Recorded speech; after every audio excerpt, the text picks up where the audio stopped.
اس کہانی سے سبق اور انگلش سیکھے ایک زمیندار کے کہانی۔ A farmer worked very hard in his fields. ایک کسان اپنے کھیتوں میں بہت محنت کرتا تھا۔ When year heavy rain destroyed his crops۔ ایک سال شدید بارش نے اس کی فصلیں تباہ کر دیں۔ The farmer felt sad but did not lose hope۔ کسان اداس ہوا لیکن اس نے امید نہیں چھوڑی۔ People told him that his hard work was wasted۔ لوگوں نے اس سے کہا کہ اس کی محنت ضائع ہو گئی ہے۔ The farmer decided to try again۔ کسان نے دوبارہ کوشش کرنے کا فیصلہ کیا۔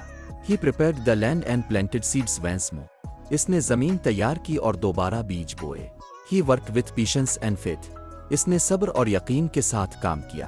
Next year, the crops grew healthy and strong۔ اگلے سال فصلیں صحت مند اور مضبوط ہوئیں۔ The farmer was rewarded for his patience۔ کسان کو اس کے صبر کا صلہ ملا۔